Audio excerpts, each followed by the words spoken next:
In today's episode of the Educational Duct Tape Podcast, my guest is Dan Fitzpatrick, the author of the best-selling book, The AI Classroom. Dan and I discuss what he calls frontier AI tools like ChatGPT and Gemini, as well as tools like MagicSchool, SchoolAI, Diffit, Brisk, Gamma.app, and his prepared framework for generative AI and more. My wife jokes that I have a weird obsession with our Roomba. And it's not just a joke. It's true. I love Mr. Belvedere. Yes, I did name our Roomba after the titular English butler in a 1980s sitcom. And yes, I might spend a little too much time admiring Mr. Belvedere as he vacuums our floors. There's something so satisfying about pressing a button and letting him do all the work. After he's done, I'll even go tell my wife, I vacuumed the bedrooms today. She knows it was actually Mr. Belvedere. But I like to think I deserve a little credit. You know, that's the magic of automation, isn't it? You get the satisfaction of a job well done without actually doing the work. And just like Mr. Belvedere handles the floors in my house, today's sponsor, Visor, handles the heavy lifting when it comes to managing school devices. Imagine being able to automatically update your students and colleagues about a device's repair status, remind them to return a device, or let them know where to pick up a new one with personalized email notifications, all without lifting a finger. Just like Mr. Belvedere, Visor handles it all. For you educational duct tape listeners, Visor has a special deal waiting. Head over to visor.cloud/Jake, that's VIZOR.cloud/Jake, for special pricing and some awesome swag, including a copy of my book, Educational Duct Tape. Trust me, with Visor, managing devices will be as easy as watching Mr. Belvedere clean the floors. Now, if you'll excuse me, I'm off to give Mr. Belvedere some much-deserved praise. Oh, and while I'm doing that, you should head over to visor.cloud/Jake. Welcome to the Educational Duct Tape Podcast with Jake Miller. Hey there, duct tapers. Whether you're a longtime listener or tuning in for the very first time, welcome to the show. I'm Jake, an educator from Ohio, and by joining us today, you're officially a duct taper. That means you're on board with the educational duct tape metaphor, seeing educational technology not as the end goal, but as a powerful tool like duct tape used to solve problems, achieve goals, and meet learning standards. Before we get into it, I want to apologize for the long gap between episodes. I had hoped to make this a weekly thing, but my day job and my dad job have kept me from making that happen. From here on out, I'll aim for weekly, but I hope you'll understand if there's a week off here and there. Next, really quickly, I ran a contest in the month of August and wanted to tell you who the winners are. 10 awesome duct tapers are winning a free signed copy of my book, Educational Duct Tape. If I list your name, please send me an email to jake@jakemiller.net or a DM on any social media platform with your address, and I'll get that book in the mail to you. And by the way, if you'd like the book to be a gift to a friend or a colleague, just let me know when you send me that message. All right, here are our 10 winners. Number 1, Brian Carpenter. Number 2, Tim Cavey. Number 3, John Hartman. Number 4, Vicky Heupel. Number 5, Michael Morrison. Number 6, Janice, and Janice, I apologize if I can't say your last name here. Medanica or Medanice? I don't know. That's you, Janice. You won. Number 7, Chris Nessie. Number 8, Robert Lewis. Number 9, Ainsley Hill. And finally, number 10, John O'Neill. I have a feeling that some of those folks already have their copies of the book because they've been supporting the show for years, but I also have a feeling that they know some colleagues or coworkers or friends that they'd be happy to pass the book along to. So just send me those messages with those addresses. To those of you who entered but did not win, I'm sorry, but don't worry, I've got another chance for you. So listen up. As I've shared in previous episodes, I'm excited about an idea that I have in this iteration of the podcast that creates a space that's even more collaborative and interactive than any other educational podcast or past episodes of this show. So here's how it works. During the 5 or 6 days after this episode drops, I'm inviting you, the duct tapers out there, to share your thoughts on the topics that Dan and I dive into. Whether it's your reactions, your additional insights, or maybe even something that you think we missed, we want to hear it. And here's the cool part.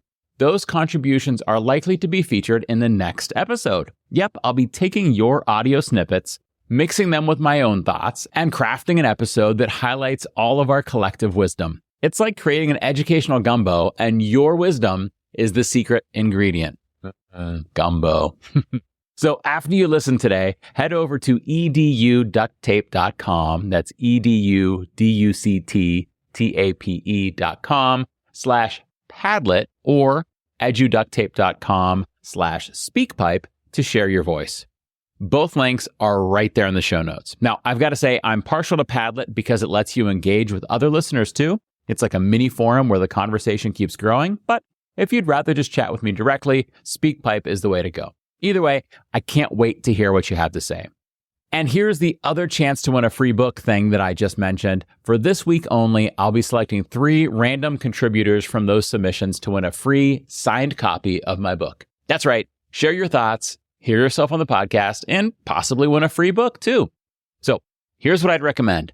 As you listen to Dan and I today, take time to think, did they miss anything? Do I agree with what they said? Is there something that I'd add or change? Reflect on what you're hearing, and then after you listen, hop into the show notes and click the link to the SpeakPipe or the Padlet and share for your chance to be on the show and to win a free copy of my book. Oh, sorry. Hold on. Let me just grab my soapbox from over here. Yeah. There we go. That's perfect. Climb up on there. I am back up here on my soapbox to talk about one of our favorite topics. Now, I know what you're thinking. Jake, you better not be talking about the buffalo again. And don't worry, nope, no buffalo. Well, maybe a little buffalo?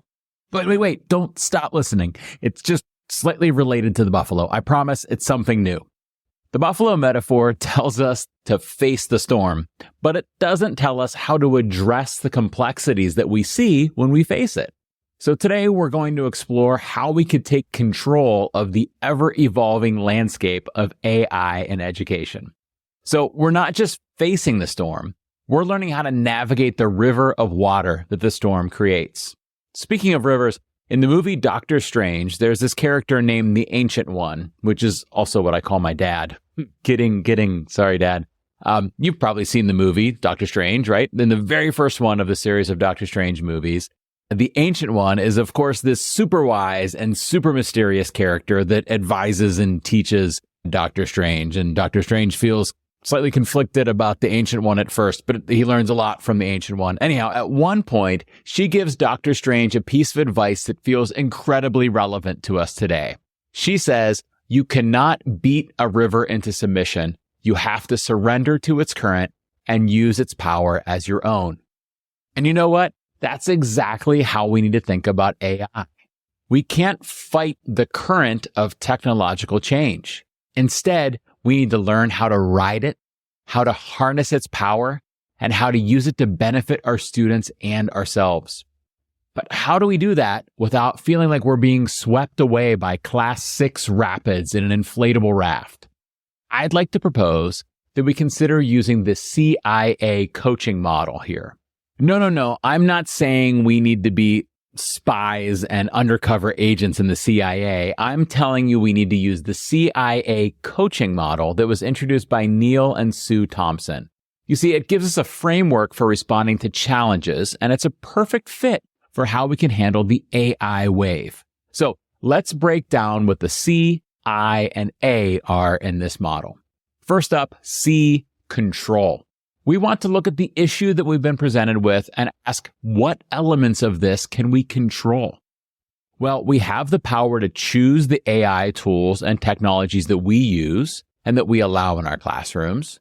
We can assess what aligns with our teaching goals, what truly benefits our students, and what's safe to use. So we could do that to pick which AI tools we use and which ones we allow our learners to use. We also control how and when AI is used. Maybe you decide that AI is perfect for helping students brainstorm ideas, but not for completing assignments. That's within your control, at least while the students are in your room. Or perhaps you use it to streamline administrative tasks, giving you more time to focus on direct interactions with your learners. You set the boundaries. You create the guidelines. This is your learning environment, and you're in control of how AI fits into it. So first in the CIA model is control. And while we'd love to have control over everything in our classrooms and everything in our schools, we don't. And that's where the next two letters come in. Next up, I is for influence. Some elements fall outside our direct control, but we still have the power to influence them. For example, while we might not be the ones writing district-wide policies on AI, we can use our voices in these conversations. Whether it's sharing our thoughts with administrators, joining committees, or collaborating with colleagues, we can influence those policies as well as how AI is perceived and implemented in our schools. Again, we can't control policies, perception, and implementation, but if we want to, we can influence it. Now, what about our students? We might have the ability to control their AI usage in the classroom, but beyond that, it's out of our hands. However, we can still influence their attitudes and their behaviors. We may not be social media influencers with all the bus and riz. Honestly, it took me a few tries to even figure out what that means. Anyhow, I'm clearly not a hip social media influencer, and no offense, neither are you, but we are still student influencers. We can guide them to see AI as a tool for learning rather than just a shortcut. By modeling a growth mindset, giving them insights into how we think about AI, and by encouraging ethical use, we can help them develop a healthy relationship with this technology that will serve them well beyond our classroom. When this AI river first made waves in education, some educators responded by trying to lock it down, ban it, use AI detectors, tell students they'd fail if they'd use it. In short, they tried to control it. They wanted to beat the river into submission. I'll show you, ChatGPT. But the truth is, AI is beyond our control in many ways. Instead, we should focus on what we can influence. Imagine a Venn diagram. Control is that small circle in the center. What happens in your classroom, you can control that. Influence is the larger circle around it. While it may be out of our control how our students use AI outside of our classroom, and it may be outside of our control how they think about AI, and it may be outside of our control how they feel like it should be implemented and what they think is appropriate, it is within our capacity to influence those things. It is within our capacity to guide how students use AI outside of school. Finally, we come to the A, and that is for accept and adapt. This is the hardest part because it means recognizing that some things are simply out of our control and outside of our influence. This is the outer level of that Venn diagram. Those things that we can neither control nor influence. We have to start by accepting them. AI is here to stay, and it's transforming the way we think about education and pretty much everything. And that's outside of our control. One of the biggest challenges we'll face is how AI impacts assessment. With AI capable of completing many traditional tasks, the risk of academic dishonesty is higher than ever. We must accept these realities as part of our new educational landscape. Now, accepting them doesn't mean waving the white flag and just giving up.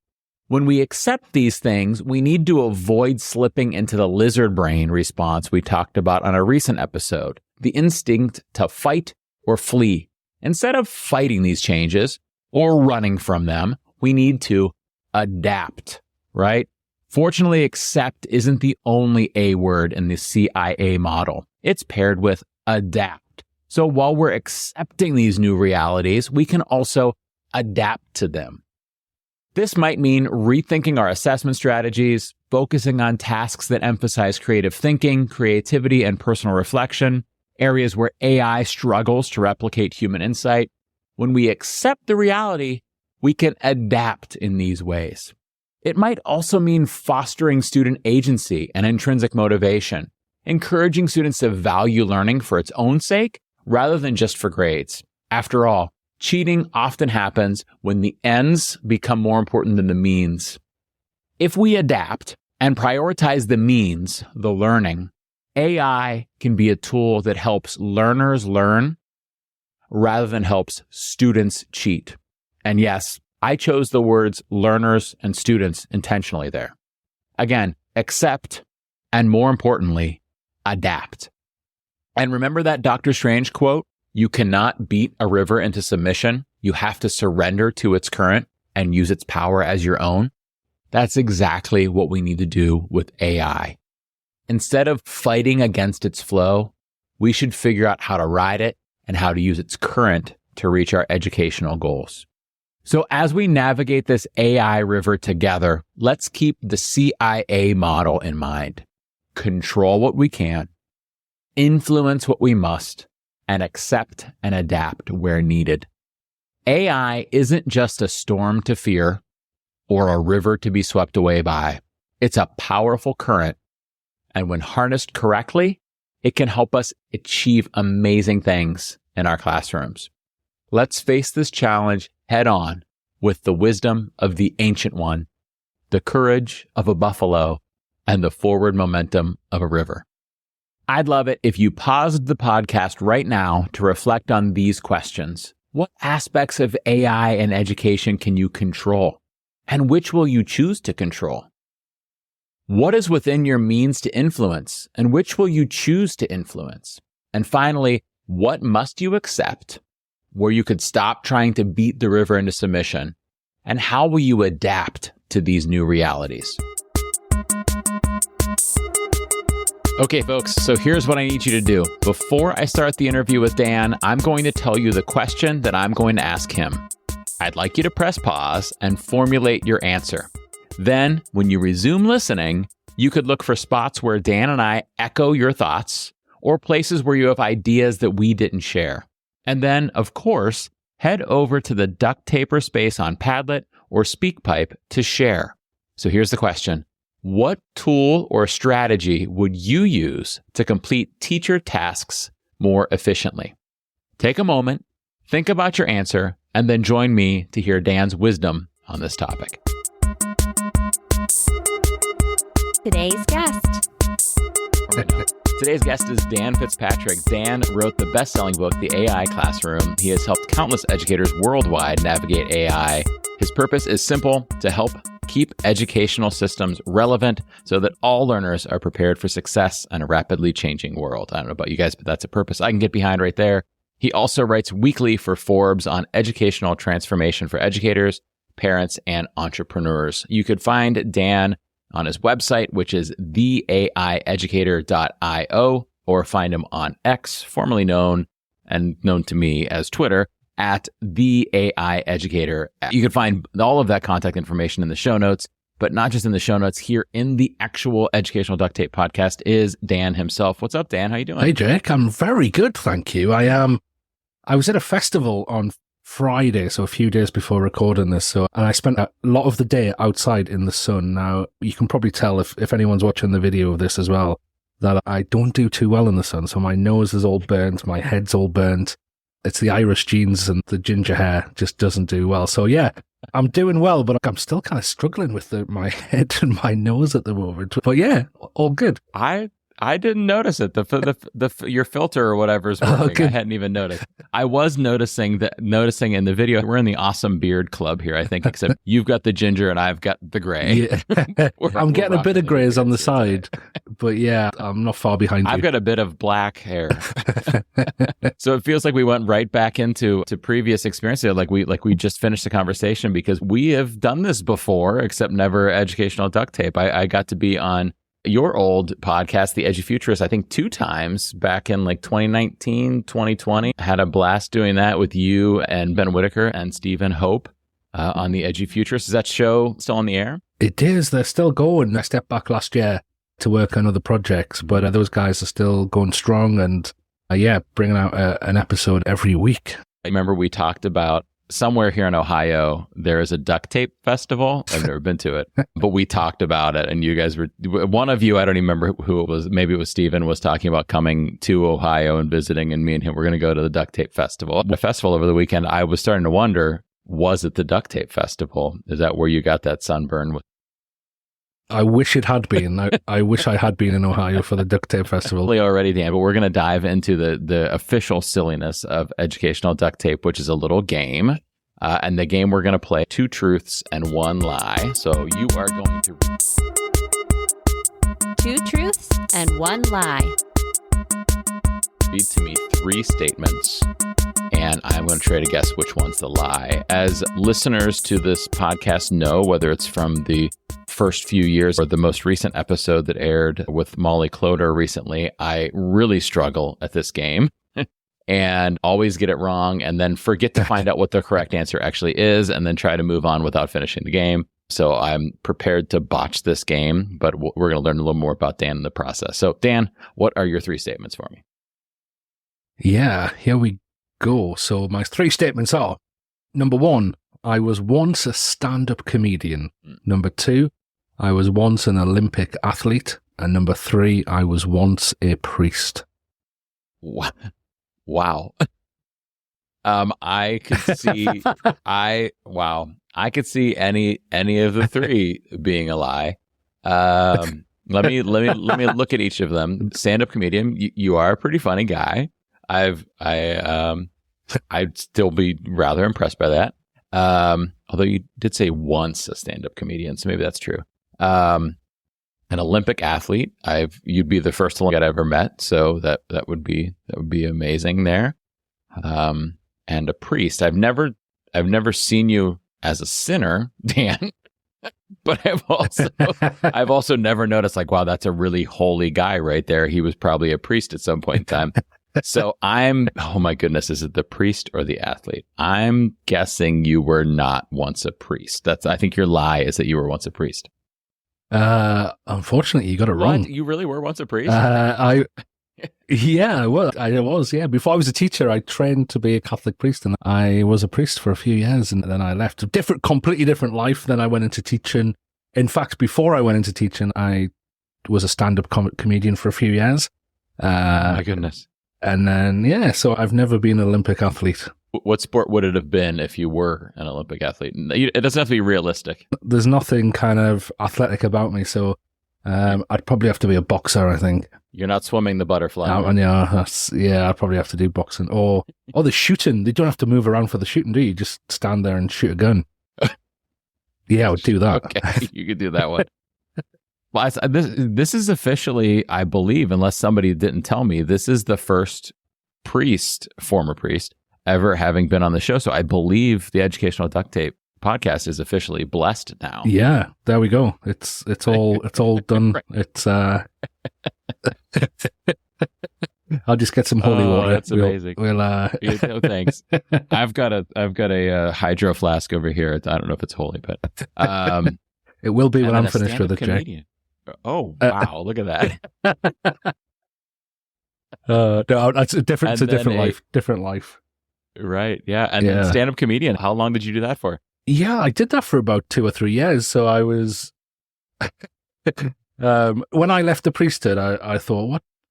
Because I love my job. I love doing it. But I wanted to go a new direction. I wanted to have a family and all of that. And I thought, what's the thing I love about the job?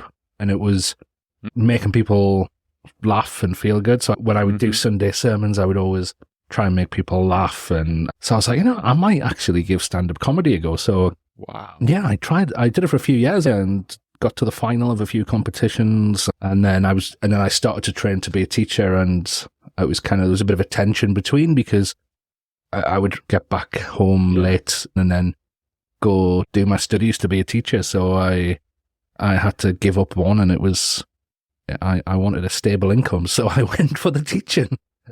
It's amazing. Like I think your bio, we just need to rewrite it to be like priest, comedian, teacher, podcaster, author.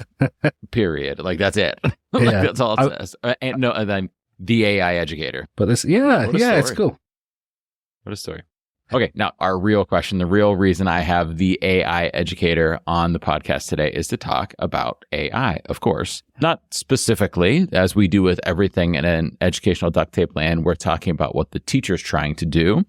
And then the answer often is ed tech. And in this situation, I have a hunch that Dan Fitzpatrick, the AI educator, is going to mention something that is AI related in his answer to this. So Dan, my question to you is, what tool or strategy or tip or something like that would you use to complete teacher tasks more efficiently? So thinking about the things that a teacher does on a day-to-day basis, whether it's the lesson plans, the grading, the emailing, the activity preparing, anything that a teacher has to do regularly.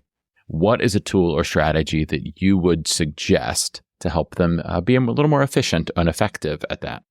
Yeah, it's a huge question, although it's the type of question that should help anybody who doesn't really know about AI or is just getting started, just to kind of start dipping their toes into it and start playing around. It's also a huge question because a lot of these tools, first of all, there's so many of them, and secondly, how we use them is quite subjective. I often say to teachers, this is the first time ever that we have had computers that talk our language. We've had to learn their language for decades, whether that be coding, literally learning new languages to speak to the computer, or learning how to use the app or the sequence of buttons to get it to do what you need it to do, and so on. We're literally now in an era where the computer speaks human languages. Now, that's amazing in one sense. However, in another sense, it's really difficult because our language is so subjective. Like, I'm over here in Newcastle in the northeast of England. You're in Ohio in the United States. We both speak English. However, I bet there's so many things I say that you just wouldn't understand. There's so many things you would say I wouldn't understand. And also, language is a two-way thing. So I might think I'm being completely articulate in what I'm saying, but depending on the person I'm talking to, so you might understand what I'm saying, but somebody else who also speaks English might not clearly understand. And I sometimes say, like, think of your class. So let's say you've got 20, 30 students in your class. How many times have you given them some instructions to do a task and all 30 of them straight away have understood and then do the task? It's impossible. It never happens. So it's amazing we've got computers now that speak our language. However, it brings with it so many more complications, which are basically communication issues. And so how do we get good at using these tools? It's communication. So I think, first and foremost, I think a strategy that I want to talk about is don't think of this as a technical tool. And let's bring up ChatGPT as kind of a starting tool. Anybody can go create an account for free. You can start talking to ChatGPT, which was trained on 300 billion words worth of information, which is, by the way, that amount of information, if you try to read it, and we read apparently on average 100 words every 30 seconds, it would take you 2,800 years to read all of that information at that pace without taking a break. Yeah. So it's done its homework in terms of the human language. But still, we need to learn how to communicate with it. We need to be able to employ communication techniques, not technical techniques. Getting onto the website is where your technical skills end when it comes to ChatGPT. What now has to happen is communication. And I suppose if you've got a new faculty member coming into your department, it takes a few months to get used to them. It takes a few months to kind of understand how they communicate, what their work rate's like, what you can trust them with, if they've understood what you're saying to them.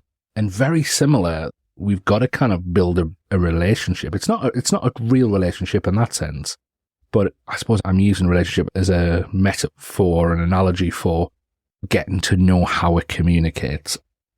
And so using a tool like ChatGPT, I think, should be the number one tool at the moment for any teacher who wants to use AI, simply because it's what's known as a frontier AI tool. So it's always at the cutting edge of this technology. And if you go onto it, which I'm sure most people listening to this have, it looks a bit like a WhatsApp conversation, a Facebook Messenger conversation. It's just a blank chat box, really, except you're not talking to another human being. You're talking to one of the most advanced generative AI systems ever built. And therefore, you're not limited by kind of different buttons to press to do this and maybe what somebody else's idea of how to use AI is. You just get to talk to it and ask it to do something. So let's take the very basic example of getting it to do a lesson plan. You literally just have to say to it, write a lesson plan on I don't know, the ancient Egyptians for me, and then have a conversation with it. Because I think, as you'll know, Jake, that when you ask it a question like that, there's no way it's going to be perfect. It's going to be far from it. It's going to be impressive, but it's not going to be perfect, because I think as teachers, we're professionals. Even if you've been teaching for 2 years or 20 years, you bring a professionalism with you. And I think for me, it revolves around 3 main pillars, although I'm sure there's a lot more as a teacher, and that is your knowledge of your subject content, your knowledge of pedagogy, how to teach it effectively, and number 3, the actual students in front of you who are going to be learning with you. And I think we still need to bring that knowledge to the AI, because the AI doesn't know that. The AI hasn't got any experience of your students. It doesn't know pedagogy and what works like you know, and it doesn't know specifically the type of content you need to teach like you do. So we need to work with it, and we need to bring our expertise into it. And I think that's a good thing, because if you could just ask it to do something in a sentence and it did it perfectly, that's when we get into scary territory, and we get into kind of that whole people talking about replacement and AI replacing us, which I think is kind of the media love to write headlines about AI replacing us.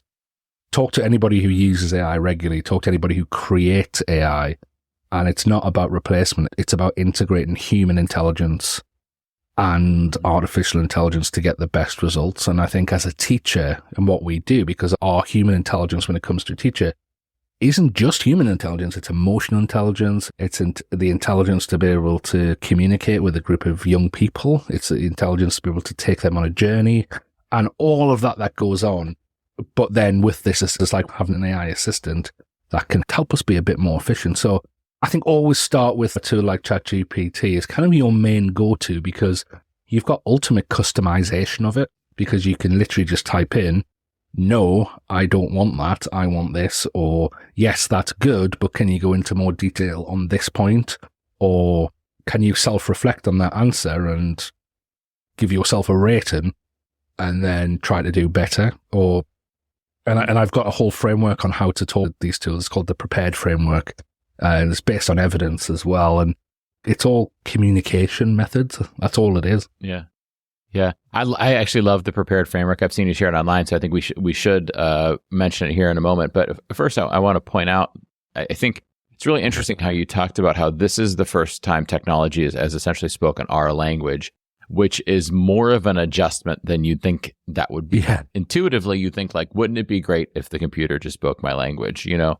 And in reality, it then kind of opens up all of the possibilities in a way that could be a little bit overwhelming to somebody who's never done it. So I think the downside to ChatGPT or Claude or Copilot or any of those basic generative AI tools is that when you come to this blank screen, it's a blank chat with you and the generative AI, a lot of people are kind of like, what do I do? Right? What do I do? And I think you kind of alluded to this. You talk to it like you would talk to another human, that you're learning how they operate and you're trying to get them to learn what you want from them. And so you really have to have this conversation with it. Like it never does the task the right way the first time. And you realize the flaw in your prompt based on what it does. You're like, oh, I should have told it this. Yeah. I should have told it. Oh, I didn't realize it would do this and I should tell it this. And yeah, I find when I use the tools that I'm not actually performing tasks any faster. A lot of the time, I'm just performing them more effectively, which is what efficiently means, right? To be as quick as possible, but also as effective as possible. And so I find that a task might take me the same exact amount of time when I do it with AI, but I do it so much better because I'm able to go like, this sentence right here, I need you to tweak that. Or I noticed you did it this way, change this. And I have these long conversations with AI now, getting to the thing that I probably didn't have the bandwidth to do independently myself. I could do it just with the AI. And so I think, I guess all of that is to say that I agree that it's amazing to have one of these frontier AI tools, but it could be a little bit overwhelming to people who are new to it because you really are like, I miss just hitting menu buttons. You know, every other technology tool I've ever used, I just click the things and it does it. Like it's clear, like you have a menu, right? When you go into most technology tools, you have a menu of what's possible. When you go into ChatGPT, you don't have a menu because it's pretty much everything, right? It could do just about everything you want it to do if you prompt it well enough, right? And so there's no menu. We're literally ordering off of the menu, Does that make sense? Yeah, absolutely. And I think when you use a tech tool that has the menu or the list of functions, and it's the tech company saying to you, this is what we think you need. Here you go. Right. And if they've done their research and it's a good tool, the chances are it is what you need and it's really good. However, there's still limitations there. But like you say with ChatGPT, it's not a tech company saying this is what we think you need. It's them going, right, what do you think you need? Like, it's the autonomy is put straight onto the user. And I sometimes compare it to, let's say we got the most intelligent person in the world and you hired them to come and stand in your office for the day. What would you ask them? And I think for me, it would be really difficult because would probably take me a few days preparation to think, well, what should I ask them? What might I ask that person so it's constructive so that I can take it away and it can help me? And I think that's what we've got here. And I speak to countless teachers who will open a tool like ChatGPT and just think, don't know what to do here. I don't know what to ask. I don't know. And I think that's where community comes into this, the importance of being around people and other teachers who are using these tools so you can get ideas from each other, so you can suddenly share ideas and think, oh, I never actually thought about using it like that. I never thought about getting it to become a literary character in the first person so I could have a conversation with them. And then that's going to spark off lots more ideas for you to go, well, maybe I could go down this route. And I think some of the people who are sharing the best content online when it comes to these tools are not necessarily people in education, are just people who are experimenting and pushing the boundaries of what we can ask it to do and then sharing it. And so I think when I talk about community, it might not necessarily be the people in your school or your district, but it might just be a group of people you follow on Twitter, LinkedIn, wherever it is, where you can just see what are they asking it to do and what are the content are they sharing and let it spark off some ideas. Yeah, I know I look at so many of those posts I see online and I'm like, whoa, I never thought of doing that, especially in the early days of ChatGPT coming out. I was like, whoa, that's a really cool idea. And it's not that I'm not capable of that kind of idea or that kind of thinking. We just really need to kind of crowdsource these kinds of ideas. It's the idea of the adjacent possible, which I first heard of in George Couros' book, The Innovator's Mindset. But he talks about how possibilities for how something evolves are impacted by the things that are adjacent to it, right? And so we really have to expose ourselves to other people's ideas.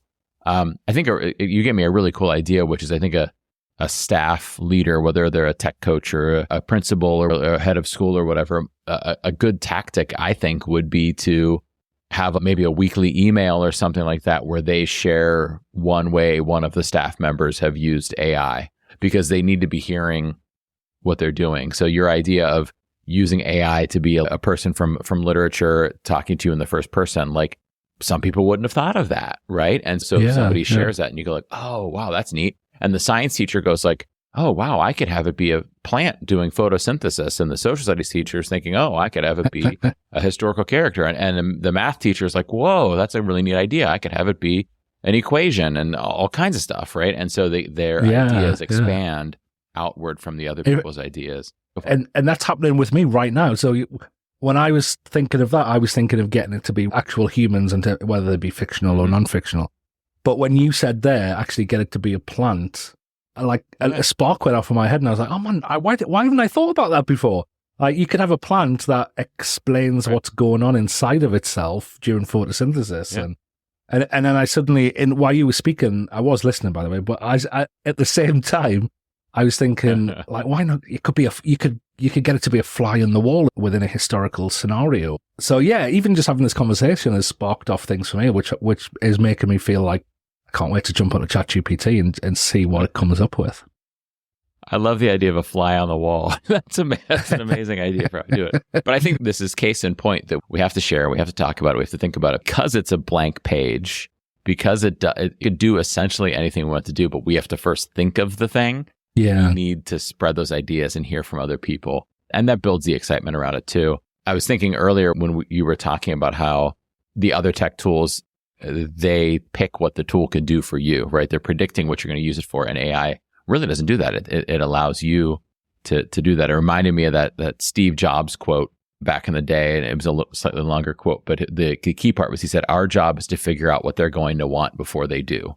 And so he'd said when they were making the iPhone, when they were making the iPod, they were trying to predict what humans would like and would want before we actually were asking for it. And that's the model that tech companies are normally going with, right? But now AI has kind of flipped that script where OpenAI didn't need to figure this out before us. Google didn't need to figure this out before us. They don't need to predict what we want. They've built a tool that can essentially just do it and learn in conversation from us. Yeah, absolutely. It's tough. I mean, it really is difficult. Just sitting down in front of ChatGPT doesn't automatically mean you're going to come across gold. You're going to have amazing ideas and it's going to do some amazing things for you. And I sense that frustration in a lot of schools I visit. I do sense a bit of a frustration that some people are doing some amazing things with it and some people just don't know what to do, even though they've tried it, even though they've played around with it. And I think although the technology is fantastic in that it's not telling you how to use it, that agency of that is now on us to know how to use it requires skill, and it's going to require something more of what we teach our students as well in terms of lifelong learning skills and how to question and how to evaluate and how to critically analyze and how to use maybe something like design thinking ideas to work with an AI to get the best results possible, because we can't just sit in front of it and expect magic to happen. We've got to bring skill to the table as well. Yeah, and those conversations I think are really key. I think it's interesting as you say that, because I do a lot of work in personalized learning, and in personalized learning, we want students to have agency. The problem is you can't just go to a kid like, you have agency, make some choices, like have a voice in your learning. Yeah. Like pick how you want to learn this. They're not ready to, right? We have to build that agency, and then we have to build the capacity to act with agency. And so it's kind of the same with these technology tools where we really have to build our skill at using them before we could use them. Some people, I'm sure, the first time they turned on ChatGPT had magnificent ideas.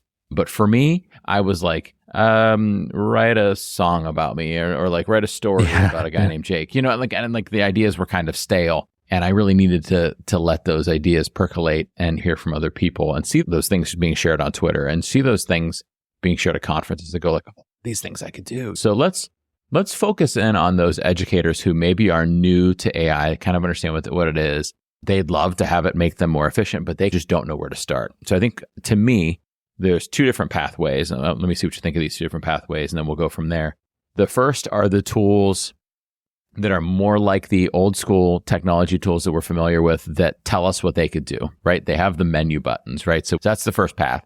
And those are tools like MagicSchool, SchoolAI. They're wonderful tools. They do some really cool things, but the menu is already built and the frontier is not wide open on those tools, right? They could do the tasks, but it's kind of already built. So do you agree with that being the first kind of way they can go? Yeah, absolutely. And I think it's probably a bit more nuanced in how I was described before as well, in that it's not limiting it to a certain function. It actually doesn't, it also might open it up to new ways of using it. So I'm thinking like something like SchoolAI, somebody else has kind of built a product around it and so you can only use it in a certain way. For example, creating a bespoke curriculum bot that your students are going to talk to. But then what it'll also allow you to do is share a QR code with your students so your students can enter and you can monitor your students to safeguard them. So I think some of these tools are actually amazing in their own right and actually can do more than what ChatGPT does. Yeah, I think these are great tools. This is one great path, is to try out tools like this. I think MagicSchool shows you what is possible, right? It's kind of already built to do it, but it shows what's possible. Yeah. Same thing. SchoolAI has some things that it's already built to do, and it lets you get those ideas of what you could do. It's kind of similar to you going back to your guitar and starting off by taking a guitar lesson. You didn't really have freedom over how you played the guitar. You played the guitar the way the chords of that song in the lesson were played, but it allowed you to see what was possible, right? And so these tools allow you to see what was possible. And then I do want to point out what you said there too, that both of these tools have some really great kind of teacher features where they allow you to monitor what the kid's doing with it. They allow you to build these walled gardens for the kids to use AI within, and they allow you to see, like you said, that chat bot or that curriculum bot that you can make in SchoolAI. You can go in and see what did my student say to the bot? What did the bot say back? How did the student respond? And so number one, you could police how they're using it to make sure they're using it appropriately. But number two, you can also peek into their learning experience to be able to give them some feedback and support them. So I think there's a lot of power with these tools, not just in the fact that they already have the ideas built in for what the teacher might do with it, but they also have some really cool tools built into them. Are there any other tools that you would put in with those? Yeah, I think MagicSchool's amazing in terms of getting teachers used to using AI. I love how they've gone down the route as well of not even using the word AI. And I quite like that. And when I'm doing training with schools, it's kind of the tool I start with sometimes, especially in a workshop. And I say to them, well, this is something you can share with your colleagues who are apprehensive or just the thought of AI goes over their heads. And you can just say to them, look, you go to this website, you click this button, and it generates a lesson plan for you or generates some questions for you or anything. And I think it comes in really handy. And I know if someone's listening to this thinking MagicSchool does a lot more than that, it does do a lot more than that. But I think also it's an entry tool for AI, which I really like. Yeah, SchoolAI we've mentioned. There's a couple of other tools I tend to show a lot of. I like to show is a tool called Diffit, and it's Diffit.me, so Diffit.me. And it's just a fantastic tool for getting kind of the structure of a lesson in terms of like the basic content for a lesson. So you just type in the theme of what you're teaching, or you can upload a resource if you've already got an existing resource.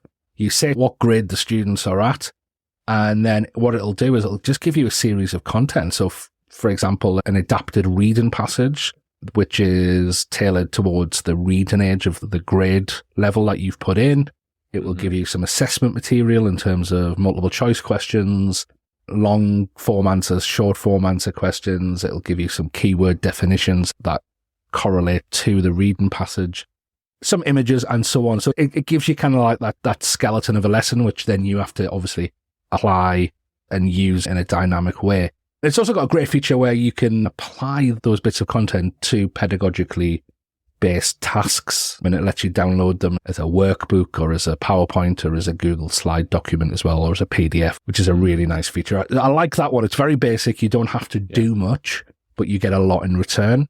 Another one I really love, and I think is developing all the time, but it's at the moment, I think it's only available for people who are using Google Workspace, is a tool called Brisk. It's a Chrome extension, just sits within your browser, and it has two main features. It has a feature where, let's say you're reading an article and you think this article is going to be brilliant for my students. They're studying about this. It'll be great to give them some content or teach them about this. If you press the Brisk icon, it will take that web page and allow you to do so much with it. So from very simple, change the reading level of it.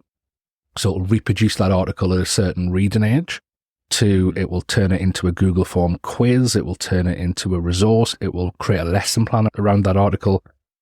Lots of really cool ways you can transform that content. And then kind of the flip side of the functionality of this tool, which again is phenomenal when you see it, is let's say your students have done some work in a Google Doc or Google Slides. You click the Brisk icon, you select the rubric or the mark scheme or the criteria for that task. It will then mark and give feedback to the student of all their work. And it does that in a few different ways. It'll put the comments in the document, or it'll put the comments in actual comment boxes on the right-hand side. And it was interesting. I was shown this tool recently at probably the top school in Scotland. And I think one or two teachers got a bit annoyed at me when I showed them this tool.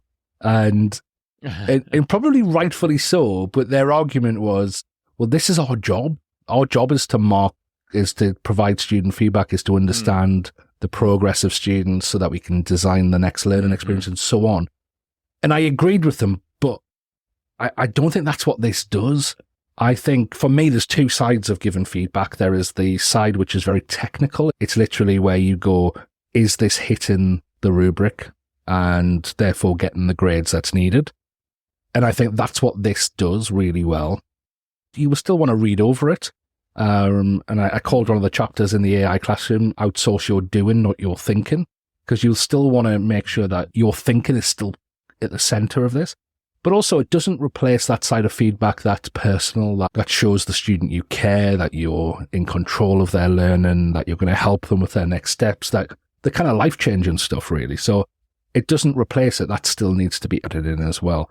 But as kind of just comparing it to the rubric and giving some feedback, it's fantastic. And so Brisk, Diffit, MagicSchool, SchoolAI. Another one I really like for creating presentations is a tool called Gamma, which is GAMMA.app. And a bit like how I mentioned with Diffit, you either put a resource in or you just search for a theme of what you're doing, and it will create a full presentation for you from scratch, which you can then download as a PowerPoint and convert to slides if you use slides. And it's a great way to start. If you're like me, a presentation is quite personal, especially for a class, because it has to take into account their previous learner and also where you want to put the assessment in and all of that. So again, it's not going to be 100%, but it might save you 30%, it might save you 40% and really help you be a bit more efficient. So yeah, those are kind of my top tools at the moment. Yeah, that's an amazing list. Yeah. I think I like what you said there, that quote, outsource your doing, not your thinking. I think that's so important with everything we do with AI. It can't really do the thinking as well as we can, and we shouldn't let it do the thinking. We need to let it help us with the doing part so that we can be more efficient, which is our goal. And that's why it's not going to replace teachers, because it can't do the thinking the way we can. That needs to be us doing the thinking. What we need to do is have it help us be more efficient. And so I think when those teachers are talking about using Brisk to do their feedback, anything that auto grades, like, we've had technology tools that auto-graded for years. We had, those Scantrons, the machines you put the multiple choice tests through and it grades it for you. We've had those for 50 years. I don't even know how long it's been that they've been around, maybe longer than that. And it's not bad if a machine is doing the grading. What's bad is if we take the student's work, we put it through the machine, quote unquote, and then give that to the student without ever looking at it, right?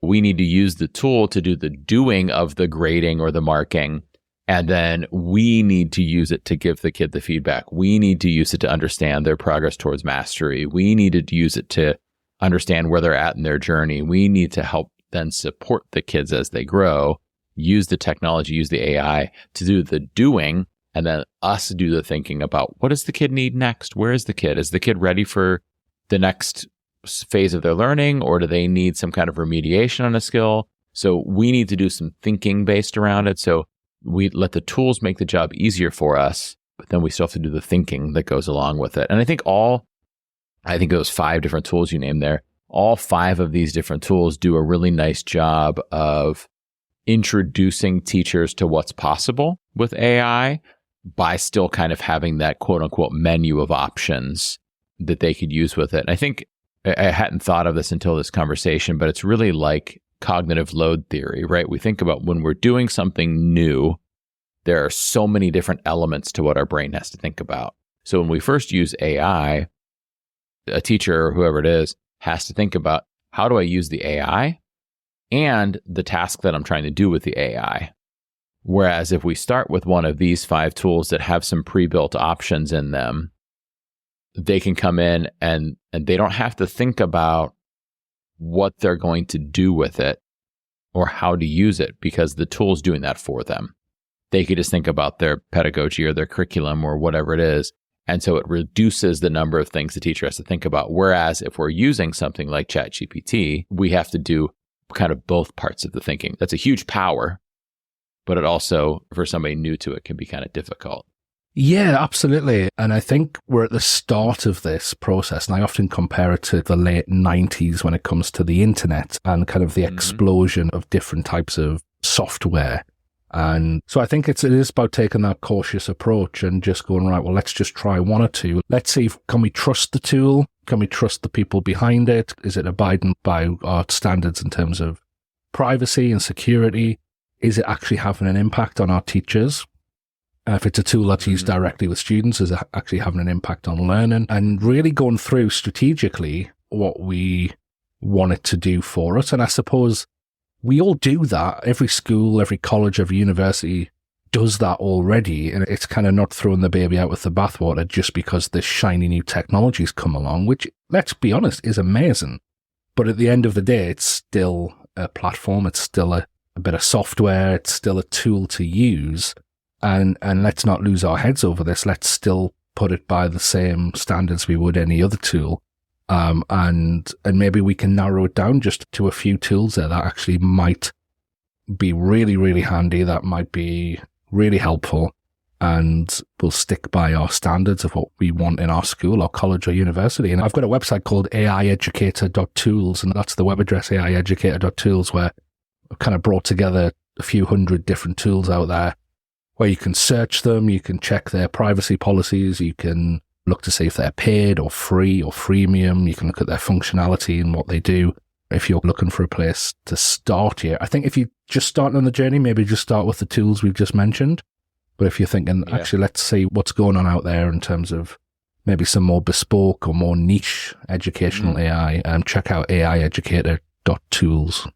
Yeah, great resource. I've explored it a little bit before, and I need to go back to it. And I love that you have that out there and are sharing that so that people can see that. I think one of the best things you mentioned there is the privacy policies being on there, because that's something we really have to keep in mind. And so thank you for curating those for people on there. Okay, so I don't want to take up your whole day for this interview, Dan, but I do want to point out, so we talked about there's kind of two pathways. One is try a specific tool that already has specific tasks kind of built into it and just try those out, because that'll help you. Number one, it's going to help you do things efficiently and do awesome things. Number two, it's going to help you see what's possible with AI that you might do outside of those tools with other generative AI. So let's say we go, okay, I've used MagicSchool, or I've used Diffit, or I've used Brisk, and now I see what I could potentially do with AI. I'm going to now go to this other thing that's not in their menu of options. So I'm going to hop into ChatGPT to do this. And so now we're ready to try out one of these frontier tools, as you called them earlier, that can kind of do anything, right? So if I'm doing that, you mentioned your prepared acronym. Again, I don't want to take up your whole day with this, but if you would give us kind of the elevator pitch, the quick summary of what prepared is, because I've seen you share this online, and I absolutely love this acronym. I think it's a really good way to think about how we prompt AI. Yeah, and I'll go through it, but don't think that when you're chatting with ChatGPT or Google Gemini that you have to use all of this. I think this is just a set of levers that in your conversation with a tool like that, if you're not getting it to be as good as you want it to be, and it's just a few different levers that you may want to pull in order to get a better response. And I think of this as a funnel. Remember, we were talking about earlier, the free version of ChatGPT, 300 billion words worth of information. We need to get these things to focus for us. And that's where the quality will come from. It'll come from focus. So it's some levers that we can pull in order to get that focus. So prepared, it's an acronym. So the first P is propose. It's essentially telling it what you want it to do, introducing the idea to it. The next one is role. So the R is role. And sounds quite bizarre at first, but actually getting it to act in a certain role. So if you're getting it to do a lesson plan on, I don't know, the earthquakes, you might want to say to it that it's a professional with a PhD in earthquakes and also is amazing at designing good learning experiences. And like we said before, you might even want to go to the extent of getting it to actually be a certain person. Now, why give it a role? Quite simply, we're just trying to get it to focus on some contextual knowledge so that it can be more specific. And tools like ChatGPT are trained to please. So if you ask it to be a person, it will use that knowledge to give you answers that you need. So it's just kind of another angle to get it to focus on some specific content. The next bit is a bit of an umbrella term, which is just explicit instructions. And it's just a way to say, tell it everything it needs to know. The amount of times I work in workshops with teachers and they say, well, it didn't do this, it didn't do this the way I wanted it to do, and so on. And I think the most simple reply, is, did you tell it that you wanted it to do it? It can't read your mind. You need to be really explicit with it. And I think for me, that category comes into 4 different parts. The first bit is just general instructions. So for example, if it's a lesson plan, you need to tell it things like how long is the lesson, how many students, do they have access to iPads, any general information that it needs to know. Yeah. And then it comes down to the 3 pillars that I mentioned before. So subject knowledge, pedagogical knowledge, and knowledge of the actual student. So tell it what you need to focus on in terms of content. Tell it if you're getting to do a pedagogical task or something like a lesson plan. Tell it what pedagogies you use, and you might have to go into detail with it. And number 3, give it some information about the actual students you're going to be teaching if it's going to be something for students. Now, obviously, we don't give it personal information about students, but let's say you've got 3 students who are dyslexic. You might want to say, 3 of my students are dyslexic. Could you make this more accessible to them as well? So giving it that specific information, those explicit instructions. And then the next P is presentation. So how do you want the information presented to you? So that could be format. And there's not, with these tools, especially ChatGPT, there's not much formatting options, but you could ask for headings, to write in a table, to write in paragraphs. ChatGPT can waffle on quite a bit. It can say in a paragraph what it just needs to say in a few words. So saying to it, write in a concise way, in concise bullet points, for example. You can also give it a tone of voice if you want it to be like uber professional in how it speaks or familiar. And also things like if it's a resource, you might want to tell it the reading age to. So that's prep. The thing with prep is, and that's how this model started, really, this framework. It's very transactional. You're essentially saying to the AI, do this, be this person, include this, present it like this, do it for me. It's a transactional approach. But actually, most of the research suggests that it's conversational, it's collaboration that gets the best results. So I extended it to the prepared framework based on this bit of research that came out at the end of November last year. And so the A is essentially ask. So you get your response, and then you say to it, ask me some questions that will help you write a better response, write a better resource, write a better lesson plan, whatever it is. So you're putting the agency back onto the AI and saying, right, self-reflect, look through what you've created and figure out what more information you need in order for this to be an amazing resource, and then ask me those questions. And what I like to do is I like to just very quickly say, right, write these in concise bullet points, these questions, and order them from which questions are going to have the most impact to the least.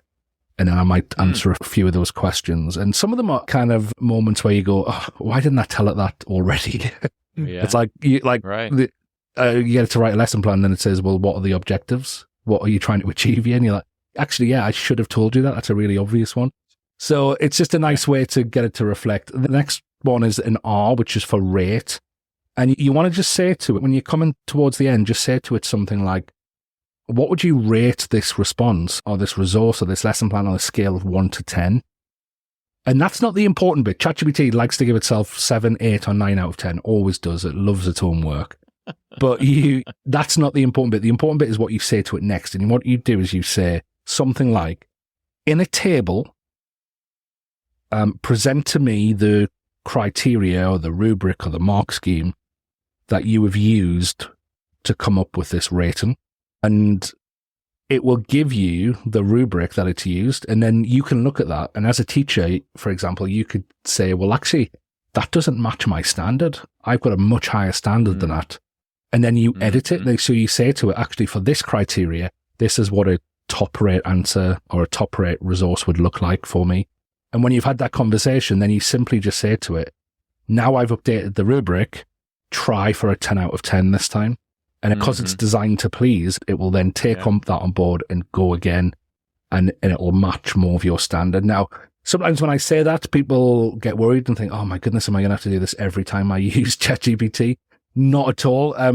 Once you put the work in, just put the work in once. And I think, especially if you've got to produce a really nice rubric table for a lesson plan, to copy and paste that into, I like to use a Google Doc, and I just keep a bank of things that work with ChatGPT. So I'll copy and paste that table in.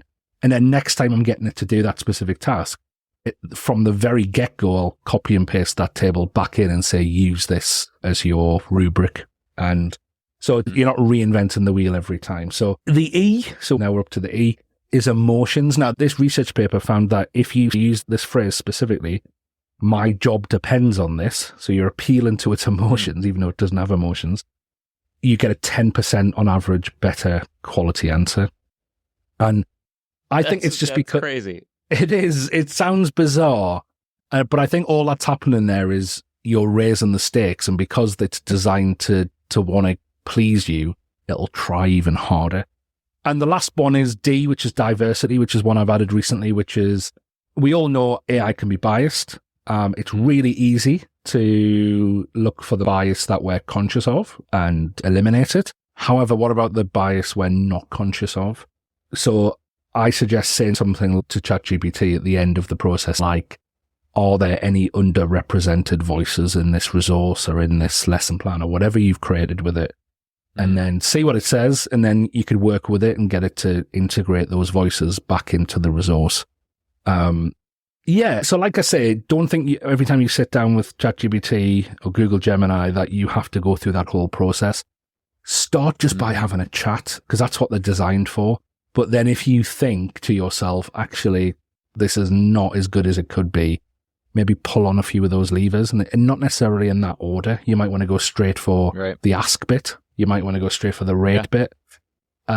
Whatever works for you, it's some techniques that you can just pepper in there to try and get a more specific response.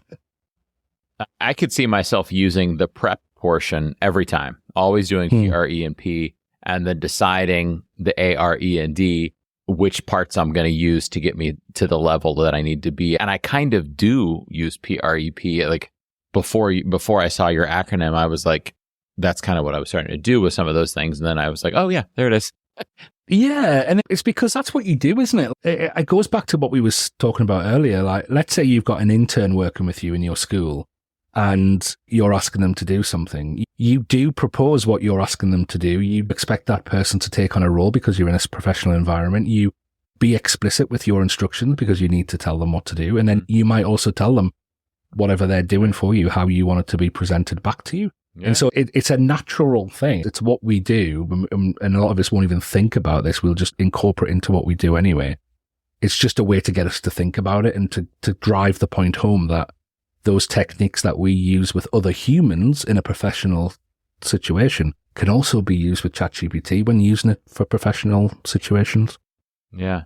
Yeah, that's great stuff. So I think you've kind of nailed the two different paths that people need to go on as teachers to leverage AI to be more efficient. And those paths are using one of those 5 tools that you mentioned that have a menu of options for what they could do to get exposure to some different possibilities. The other is using one of those frontier AI tools you mentioned, like ChatGPT, keeping those 3 pillars you mentioned that we have in mind and perspective, our knowledge of our subject, our knowledge of pedagogy, our knowledge of our students, to use those tools, and then using that prepared framework to prompt it really effectively. And we talk about prompting a lot, but you're reminding me to have a conversation with it, to converse with it, not just prompt, but converse, to ask, to, communicate with the bot to really get the result that I want out of it. So some really good tips for folks looking to get more efficient through using AI tools.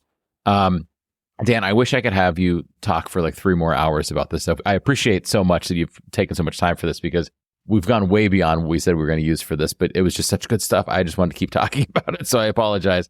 And I think people are going to feel like they want to keep hearing more. We can't do that. So what they're going to want to do, for sure, is check out your website, theAIeducator.io. Check you out on social media, on X, at the AI Educator X, but also check out the book. So give us a real quick, there's one out already, which is the AI Classroom, and there's one coming soon, correct?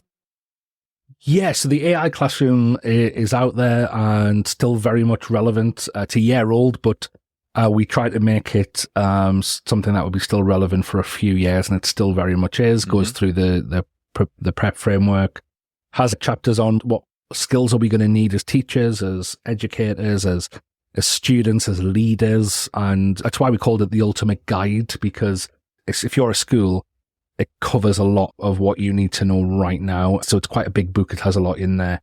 That's done really well. It's been a bestseller. It's used by people all over the world, which is amazing. And I'm also, in the next few months, or maybe by the time this comes out, it shouldn't be too far off, going to be bringing the book out called Infinite Education, the 4 methods to creating a future with AI in education. So it's quite a practical book. I've been working with schools, colleges, universities over the last 12 to 18 months, helping them strategically integrate AI.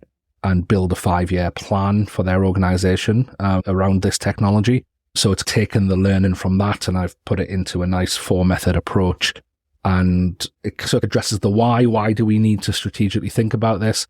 And that's essentially because for me, strategy is essentially leadership in the future. So if we want to continue to lead in education, or we want to start leading in education, then we need a strategy to deal with what's coming, because we're still in the early days of this technology. So it goes through how you can start that process and how you can start to scope your organization and what's going on out there, how to shape what you want to do, how to influence your organization, and how to align your organization on a future-ready strategy. And hopefully it'll be out soon.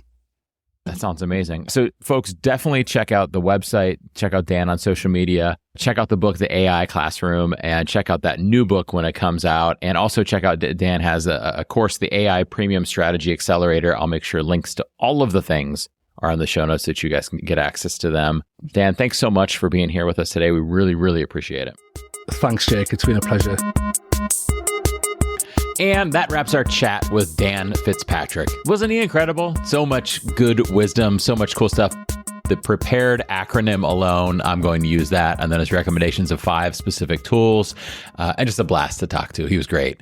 But I'm curious, do you have any alternative strategies or tools for completing teacher tasks more efficiently? So we talked about MagicSchool, Brisk, Diffit, SchoolAI, and Gamma.app. So those were 5 tools that we talked about that we thought were nice, easy tools for educators who were new to AI, especially to start off with, to start using AI, to benefit from the power of AI, and maybe to see the possibilities of going a little bit deeper. So do you have any other ones? Do you disagree with any of those? Do you have any recommendations, like a glowing recommendation of one of those 5? And then we talked about using what he called frontier apps, ChatGPT, Gemini, Claude, things like that. And he talked about some strategies like the prepared framework and like those 3 different lenses that he talked about. Do you have any additional recommendations to go with that? If you do, or if you just have some thoughts on what Dan and I discussed, here's your chance to share them. Here's your chance to share them with me, to share them with Dan, to share them with the other people who are listening right now. You just need to head over to the Padlet at eduducttape.com/Padlet. Or you can leave me a voice message on SpeakPipe at eduducttape.com/SpeakPipe. You can find both of those links in the show notes. All you do is go there and record a message with your feedback. The thing we missed, the thing you agree with, the thing you'd add on, the thing from this episode that really helps you, whatever. This is your chance to share your voice with the other duct tapers who are listening. And I would really love to hear what you're thinking. And don't forget, next week, if I edit the podcast fast enough, I'll be featuring some of your insights right here on the podcast. So make sure to tune in. I hope it's a week from now. If not, it'll be 2 weeks from now, whenever it is. Make sure you're subscribed to the show so when that next episode drops with all of those insights, yours and other listeners, you'll get to hear them. And as we talked about earlier, some of you will be winning a free copy of my book for sharing on that Duct Taper Share Space. But before we sign off for today, let's take a quick look at some EdTech news that's caught my attention. First off, Canva recently got a glow up with a new homepage and the new editing experience. You can now streamline your workflow, customize your workspace, and collaborate more effectively with your team. Also, Canva just launched courses, making it easy to create learning materials from your designs. I'm wondering if this could be a new way to present information to learners. I haven't tried it out yet, but I'm just wondering, if we could create learning materials on Canva courses using our designs, can we use those with students? Could they be a tool to use in a blended learning kind of environment? Because now with Canva courses, you could turn presentations and videos and more into self-paced lessons that students can follow and track. I think this has some promise, folks. I haven't tried it yet, but if you do, I'd love to hear what you think. And finally, I alluded to this recently, but I wanted to make it clear, Padlet now lets you add videos in comments. So previously, you could record a video on a Padlet and then people could comment on it with text. Now they can add a video or whatever as a post on Padlet and you could respond back to it with videos. I think this new feature could be a game changer in your classroom, especially if you're looking for a replacement for Flip. I've tried it and it's easy peasy. By the way, those 3 stories that we just talked about, links will be in the show notes so that you can go get some more information. And if you try any of those things out, I'd love to hear about it. Reach out and tell me about it.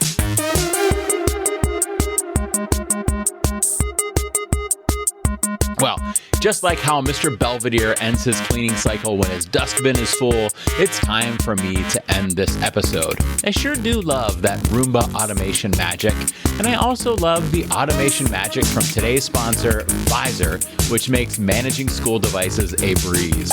From sending out repair updates to reminding students to return their Chromebooks, Visor handles it all. Just like Mr. Belvedere handles those potato chip crumbs that I dropped on the floor.